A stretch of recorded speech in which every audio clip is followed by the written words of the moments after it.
एक पुरानी कहानी है।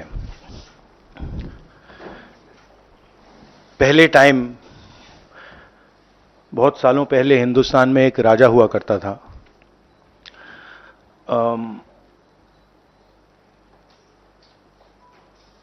उसके खिलाफ सारे लोग खड़े हो गए थे। पूरी जनता, सारा का सारा ऑपोजिशन उन पर आक्रमण कर रहा था और वो टेफ्लॉन जैसे थे। उन पर जितना भी आक्रमण करो कुछ होता नहीं था। तो थोड़े साल बाद जो ऑपोजिशन के लोग थे जो उसको रेजिस्ट कर रहे थे, वो बाहर एक ऋषि बैठा रहता था, उसके पास गए। उसने कहा कि बताइए, हमें बात समझ नहीं आ रही है। हम इस राजा पर मतलब 24 घंटा आक्रमण करते हैं, जनता इसके खिलाफ है, कुछ होता ही नहीं है। जितना हम इस पे आक्रमण करते हैं ऐसा लगता है कि हम गलत जगह मतलब तीर मार रहे हैं। तो ऋषि ने कहा, वो काफी मतलब नॉलेजेबल था, तो उसने कहा देखिए, एक्चुअली बात क्या है, ये जो राजा है इसकी आत्मा इसके अंदर नहीं है। इसकी आत्मा वहां पे पीछे एक छोटा सा घर है, वहां पे एक पिंजड़े में एक तोता बैठा है। इसकी जो आत्मा है ना, वो उस तोते के अंदर है। उस तोते को जाके आप पकड़ लीजिए, राजा खत्म हो जाएगा। बहुत इंटरेस्टिंग कहानी है, क्योंकि नरेंद्र मोदी जी की आत्मा अदानी में है। तोता कहीं बैठा है, राजा कहीं बैठा है, और बहुत समय के लिए सारी की सारी ऑपोजिशन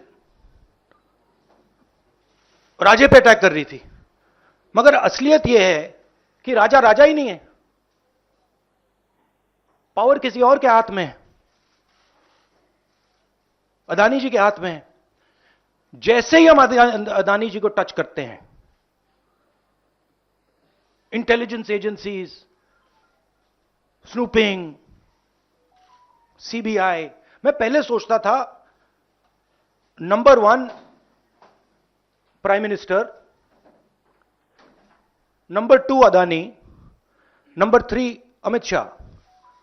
एक्चुअली गलत है। Number 1 Adani, number 2 prime minister, number 3 Amit Shah. अब हिंदुस्तान की पॉलिटिक्स हमें समझ आ गई है, और अदानी जी बच के नहीं निकल सकते, क्योंकि अदानी जी को हमने ऐसे घेरा है, तोते को हमने ऐसा पकड़ा है कि वो बच के नहीं निकल सकता है। और इसीलिए सारा का सारा हो रहा है डिस्ट्रैक्शन पॉलिटिक्स, कि देश की निगाह, ऑपोजिशन की निगाह पिंजरे में बैठा हुआ तोते की ओर ना चले जाए। तो हमें काफी क्लैरिटी है। आप देखिए, पूरे ऑपोजिशन के खिलाफ यहां पे एप्पल का नोटिस आता है।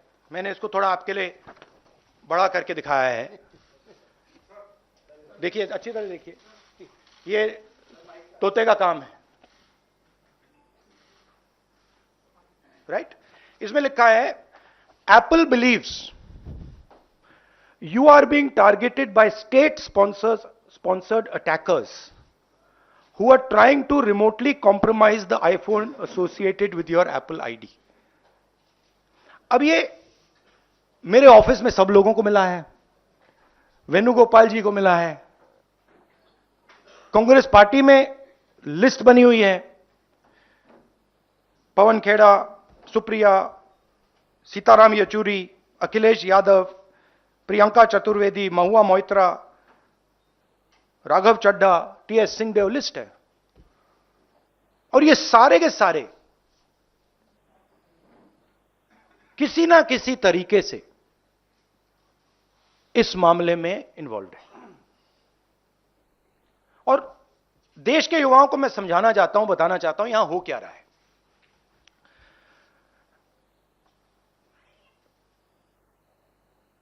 आपका ध्यान कभी इधर ले जाते हैं, कभी उधर ले जाते हैं, कभी इधर ले जाते हैं। आपके दिल के अंदर गुस्सा पैदा करते हैं, और जब आपके दिल में नफरत आती है, गुस्सा आता है, जो आपका भविष्य है, जो इस देश की पूंजी है, जो इस देश का धन है, उसको उठा के ये लोग ले जाते हैं।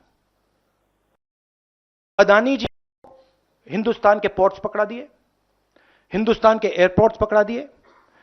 मुंबई चाहिए सीडी का प्रयोग, एयरपोर्ट दे दिया। एग्रीकल्चर बना दिए अदानी जी के लिए, स्टोरेज उनके हाथ, इंफ्रास्ट्रक्चर उनके हाथ में, आप सड़कों पे चलते हो, सीमेंट उनके हाथ में। तो पूरा का पूरा देश ये 3-4 लोगों को पकड़ा रहे हैं। नुकसान किसका हो रहा है? हिंदुस्तान के युवा का हो रहा है। आपसे ये कहते हैं कि आप जाइए पढ़ाई कीजिए, आप जाइए आईएएस बनिए, आप जाइए इंजीनियर बनिए। आप में से 1% इंजीनियर बनेगा, 1% डॉक्टर बनेगा, 0.0000001% आईएएस बनेगा। तो ये आपको झूठे भविष्य का वायदा करते हैं, और जो आपका धन है आपके आंखों के सामने आपसे छीन के ले जा रहे हैं। यह हिंदुस्तान की आज सच्चाई है। कम लोग हैं जो इसके खिलाफ लड़ रहे हैं, मगर हम डरने वाले नहीं हैं, हम लड़ने वाले लोग हैं। हम पीछे नहीं हटेंगे। जितनी टैपिंग करनी है कर लो, कोई फर्क नहीं पड़ता, मुझे तो कोई फर्क नहीं पड़ता। अगर आपको मेरा फोन चाहिए मैं दे देता हूं, आपको उठा के ले लो। अब आपके कोई सवाल हो तो पूछिए। English English English. अच्छा नहीं, हिंदी में थोड़ा एक लाइन और।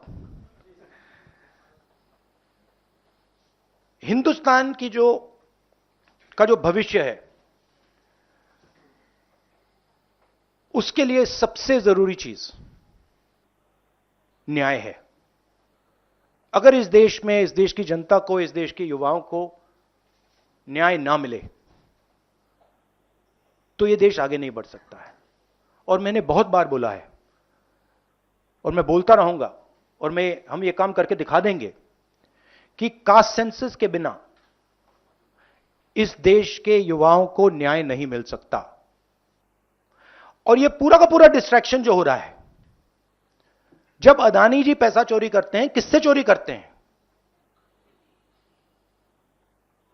देश की आम युवा से चोरी करते हैं, पिछड़ों से चोरी करते हैं, दलितों से चोरी करते हैं, आदिवासियों से चोरी करते हैं।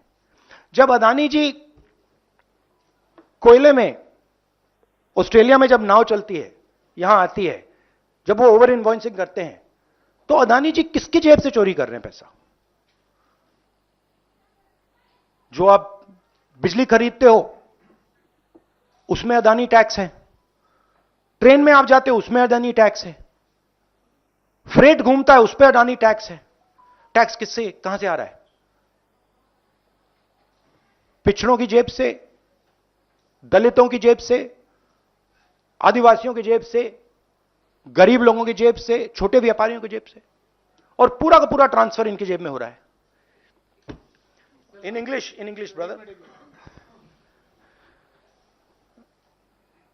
See, there's a beautiful story, old Indian story.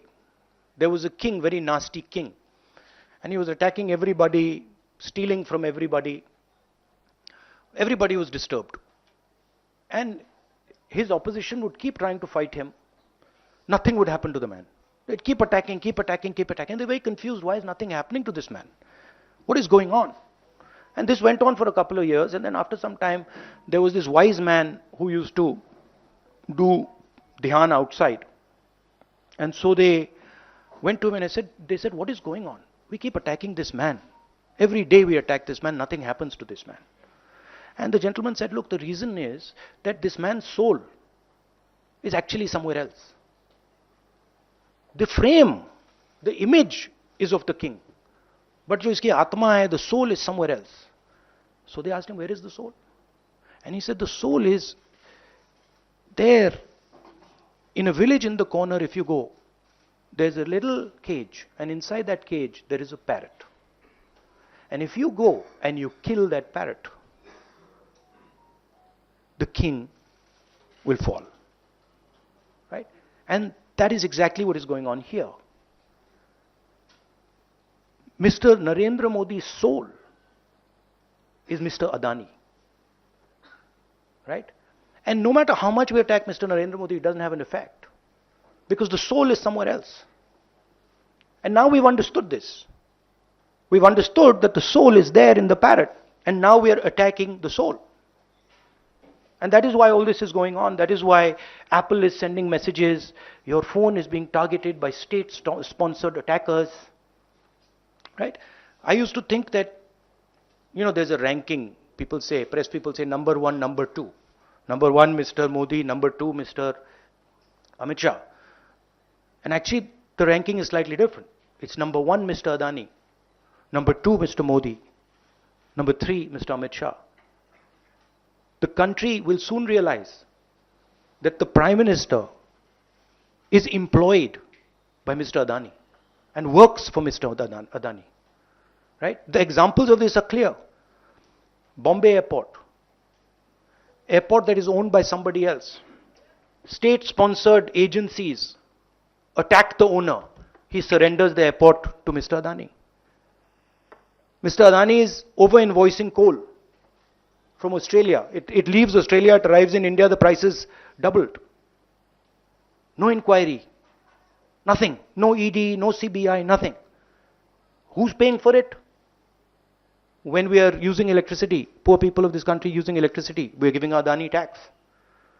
We're going in the railways, we're giving Adani tax. So it's very clear what is going on. Right? The wealth of the Indian people is being stolen from them. They are being divided. They are being made to hate each other. And while they are angry, they are disturbed, they are upset, Mr. Adani is basically taking over everything in this country.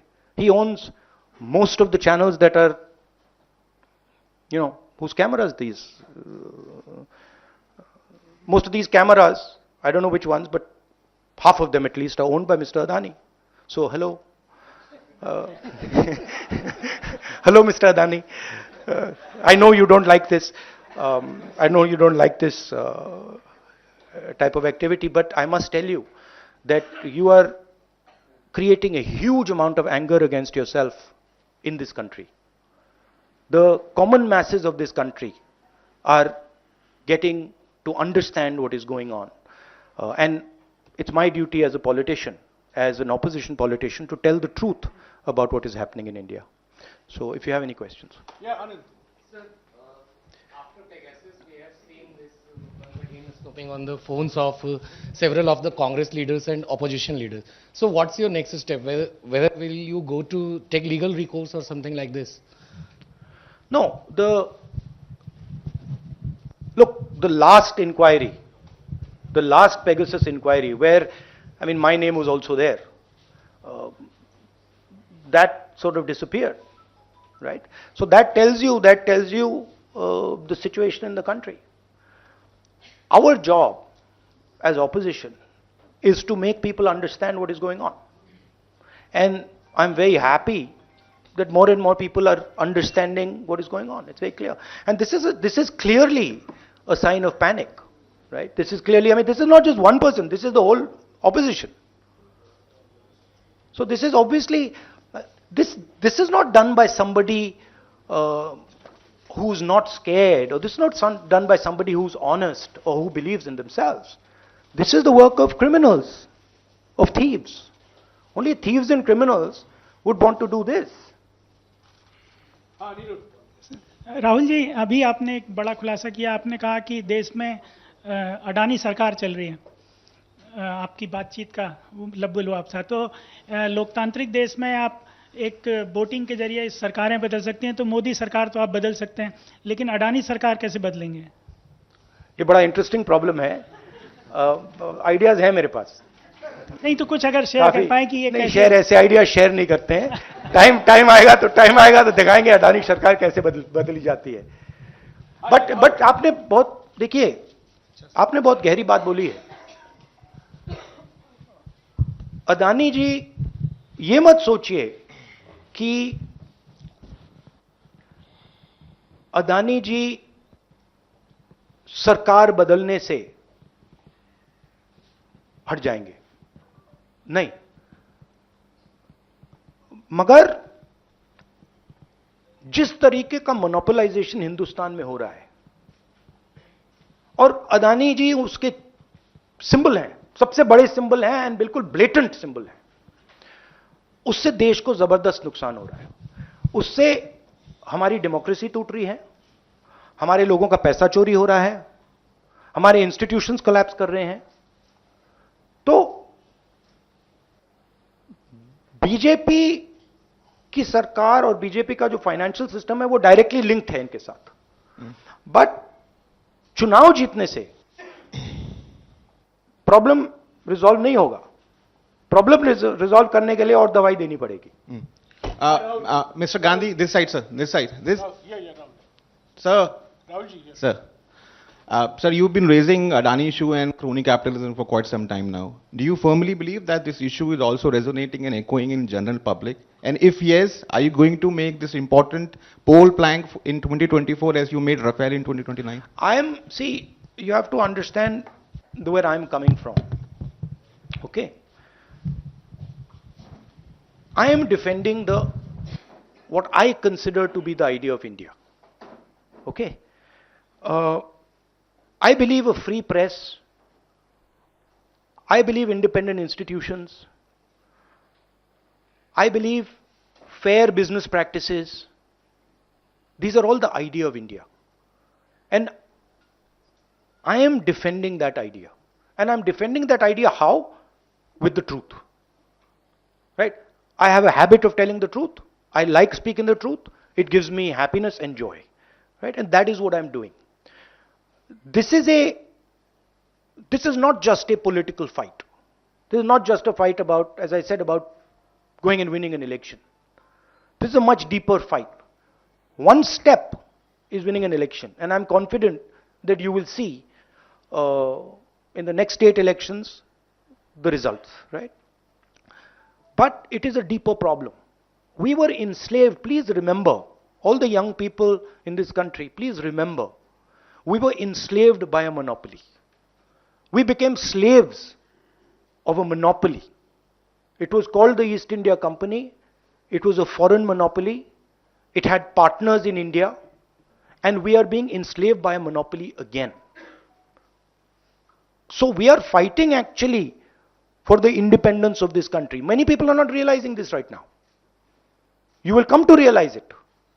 But what is going on is a continuation of the freedom struggle, the fight against monopoly capital which made our country into a slave country.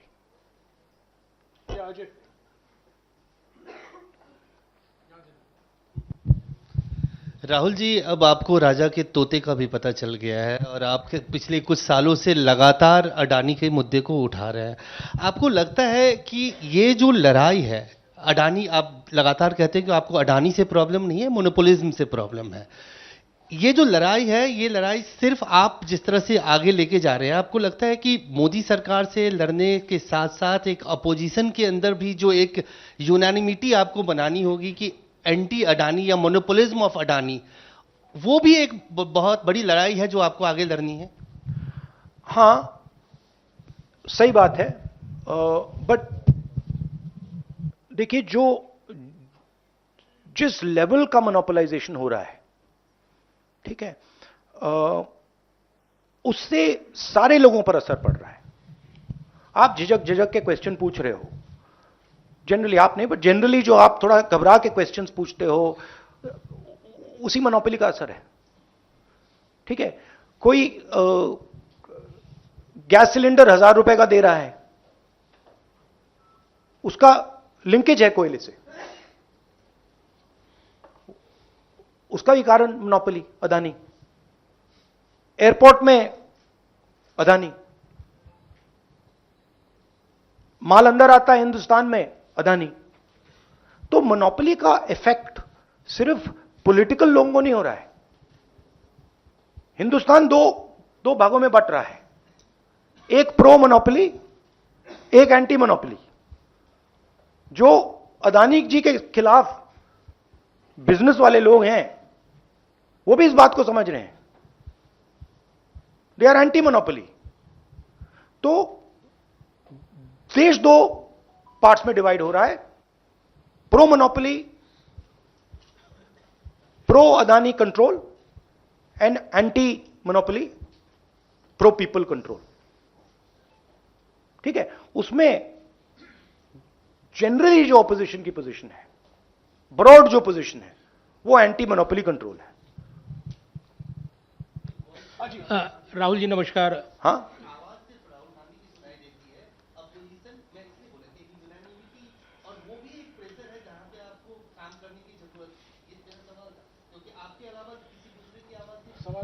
वो तो नहीं, वो तो है, दूसरों की आवाज है। इट इज नॉट दैट दूसरों की आवाज नहीं है। आप लोग थोड़ा ज्यादा मेरे ऊपर फोकस कर जाते हो। राहुल जी नमस्कार। राहुल जी नमस्कार। नहीं नहीं नहीं, मैं अकेला नहीं हूं। ये एक कॉन्सेप्ट है, एक आइडिया है, हिंदुस्तान का एक आइडिया है। मैं अकेला नहीं हूं, करोड़ों लोग खड़े हैं मेरे साथ। वो अलग बात है कि उनके हाथों में लाखों करोड़ रुपए नहीं है, मगर वो सब खड़े हुए हैं, सबको दिख रहा है, सबको दिख रहा है देश में क्या हो रहा है। अदानी जी एज नंबर 1, सबको दिख रहा है। राहुल जी नमस्कार। राहुल जी मेरा सवाल है, आपने निष्पक्ष, राहुल जी इधर सामने, आपके ठीक सामने। राहुल जी नमस्कार। अब मेरा सवाल है, जिस तरीके से निष्पक्ष न्याय का आपने जिक्र किया है और उसमें भागीदारी रिजर्वेशन को लेकर ओबीसी का आपने जिक्र किया है, कल एक फैसला आया सुप्रीम कोर्ट का, क्या आपका ये जो बयान है इससे जुड़ा हुआ है, या कैसे न्याय कैसे निष्पक्ष सुनिश्चित हो, भागीदारी क्या न्यायपालिका में भी, क्या आप उसका जिक्र करें? आरक्षण का ये इशू स्पष्ट कीजिए, ये क्योंकि देखिए, मराठा आरक्षण को लेकर भी लड़ाई चल रही है। एक सिंबल है। अदानी जी एक सिंबल है। जैसे आपने कहा, मेरा पर्सनली अदानी जी के खिलाफ कुछ नहीं है, ठीक है। मैं स्ट्रक्चर को देख रहा हूं और मुझे स्ट्रक्चर में प्रॉब्लम दिख रही है। अगर अदानी जी का कोई और नाम होता तो मैं उसके बारे में बोलता। तो Adani ji has become a symbol of monopolization of India, and monopolization अब सब जगह पहुंच गया है। देखिए, पहले मोनोपोलाइजेशन बिजनेस में था, अब मोनोपोलाइजेशन रेलवेज में आ गया, ट्रांसपोर्ट में आ गया, पोर्ट्स में आ गया, एयरपोर्ट्स में आ गया, यहां आ गया, ईडी सीबीआई में घुस गया। Adani is controlling ED and CBI, brothers. Right? Bombay Airport, he got Bombay Airport by controlling CBI and ED, so he's controlling the country. So that is my problem. Number 1. अब main बात क्या है कि number 1 Adani monopoly, number 2 monopoly जो देश के पिछड़े लोग हैं, दलित लोग हैं, आदिवासी लोग हैं, उनका सरकार को चलाने में उनका रोल ही नहीं है। मैंने उस दिन आपसे पूछ दिया, शायद पूछना नहीं था, बट इसमें इस कमरे में कितने पिछड़े लोग बैठे हैं? नहीं, अब आप बैठ गए, आए हो, पता नहीं स्पेशल इनवाइट, बट एक ठीक है, आप एक हो ना? ठीक है। आपकी आबादी कितनी है हिंदुस्तान में? कितनी होगी? ओके। अब आप देखिए, आप हैं रिपोर्टर्स। अब आप मुझे बताइए, इंडिया के जो टॉप मीडिया कंपनीज हैं जो आपको कंट्रोल करती हैं, उनमें से ओबीसी सीईओज कितने हैं? दलित सीईओज कितने हैं? आदिवासी सीईओज कितने हैं? ओनर्स कितने हैं? जीरो। जीरो। अब this is a huge problem for the country. This is another type of monopoly. So these two monopolies are connected. Adani's monopoly and caste census are directly connected. And what I'm trying to do is show the connection to the people of India. कि ये connected है, कि यहां पे 90 लोग हिंदुस्तान को चलाते हैं, उसमें 3 पिछड़े हैं, पिछड़ों की आबादी 50%, बजट का कंट्रोल 5%, आदिवासियों की आबादी 12%, कंट्रोल 0.01%, मतलब 100 रुपए में से 10 पैसे, दलितों का कंट्रोल 1%, 100 रुपए में से 1 रुपया।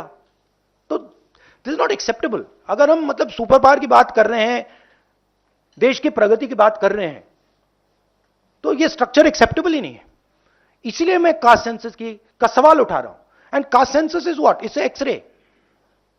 हम ये भी नहीं कह रहे हैं कि एक्शन क्या लेना है, हम ये कह रहे हैं भैया पहले एक्सरे लो, पता लगाओ इस देश में अदानी कितने हैं,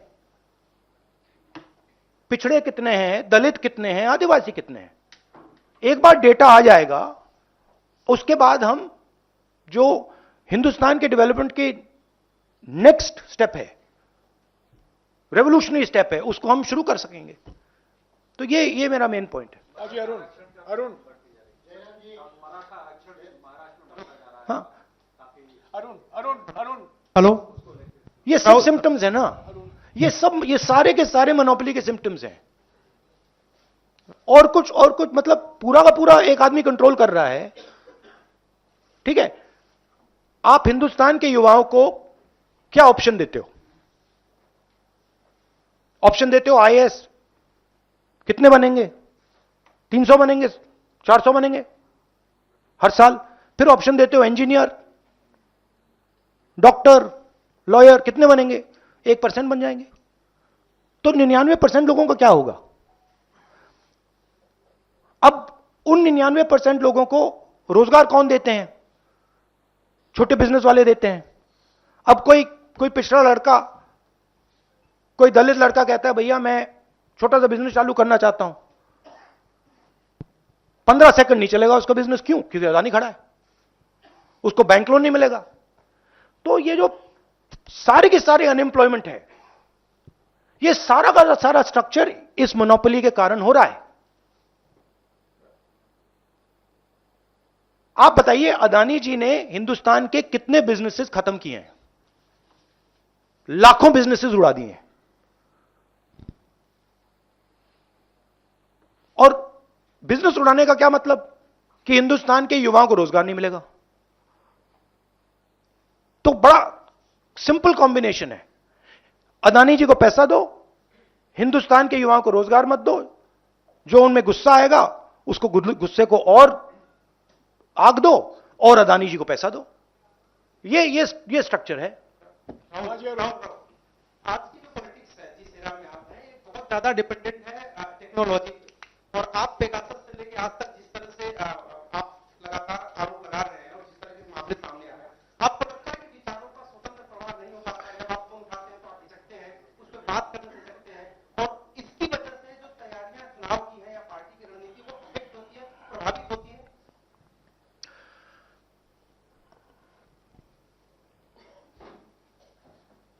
देखिए, एक लेवल पे होता है, एक लेवल पे हमें मीडिया की जरूरत है, हमें सेल फोन की जरूरत है, मेरा मतलब यूट्यूब चैनल है मेरा, उसको बंद कर रखा है, मतलब सप्रेस कर रखा है, मेरे ट्विटर को सप्रेस कर रखा है, फेसबुक को सप्रेस कर रखा है, हम सब जानते हैं। आपको आंकड़े चाहिए हम दे देंगे। एक लेवल पे ये है, बट दूसरी लेवल पे क्या होता है, जब ये सारे रास्ते बंद हो जाते हैं तो फिर हमें इनोवेट करने की जरूरत होती है और फिर सचमुच की राजनीति शुरू होती है। मतलब ये लोग सोचते हैं कि भैया हम टेक्नोलॉजी को कंट्रोल करके हिंदुस्तान के युवाओं के अंदर जो दर्द है उसको कंट्रोल कर लेंगे। वो नहीं आएगा हाथ। हम अडेप्ट कर रहे हैं। भारत जोड़ो इसका एक बहुत अच्छा उदाहरण है। उसमें कोई टेक्नोलॉजी की जरूरत नहीं है। आप पूरी टेक्नोलॉजी बंद कर दो, बंद की इन्होंने, पूरा मतलब दम लगा दिया, कोई फर्क नहीं पड़ता। तो एक्चुअली जिस लेवल पे हम पहुंच गए हैं, मुझे लग रहा है, बड़ी इंटरेस्टिंग बात है, मुझे लग रहा है कि पुराने औजार ज्यादा बेनिफिशियल हैं, ज्यादा इफेक्टिव हैं और हम इनको पुराने औजारों से ही मारेंगे। आप देख लेना, एंड में ये पुराना औजार, सबसे पुराना औजार कौन सा है? सच्चाई है। उसी से हम इनको पकड़ के। आखिरी सवाल संजीव। कोई भाग नहीं सकता। Last time, this issue, the issue of snooping came up was last year, when the Pegasus issue had come up and the entire monsoon session of Parliament had been washed away. Now, this time again, this issue has come up. So, how are you going to strengthen the voice against this issue and whether it is going to die down again? And what you plan to do going forward, whether you're going to move the court or go to the people or how? No, we are, as I've been saying, we have moved. Our political system has moved, right? It started in 2014. I would in fact say it started, in 2014. I would say that the concept started in Gujarat in 2002. And then the concept evolved and the concept spread, the idea spread from Gujarat, which was pure monopoly, to the rest of India. We have now entered a different politics, where the old tools and structures don't work. Look, if you had given me this in, Manmohan Singh ji's government time or Vajpayee ji's government time, this was explosive. This was like dynamite. It would blow any government to bits. If you had given, in Vajpayee's government, if you had given me Rafael, I'd have blown the government. You wouldn't have found the government, right? If you had even given me the fact that CBI raids the Bombay airport owners and the thing goes to Mr. Adani, that would have toppled the government, right? So the old tools just don't work anymore, which means that the structure is broken, which means new tools have to come and then new structure has to be built, which for me is a very interesting and exciting time. Because, no, seriously, because we can construct things that we could never have imagined 5 years ago, 7 years ago, 10 years ago. मतलब यहां रास्ता बंद हो गया, but बहुत बड़ा मैदान खुल गया है। और अगर हम हिंदुस्तान की प्रगति के बारे में सोच रहे हैं तो बहुत बड़ी अपॉर्चुनिटीज हैं। तो don't think that I am feeling low. Many people feel very upset, BJP. No. I am very, very happy, optimistic that our beautiful country is continuing its tradition, continuing its journey, and is going to open an entirely new chapter.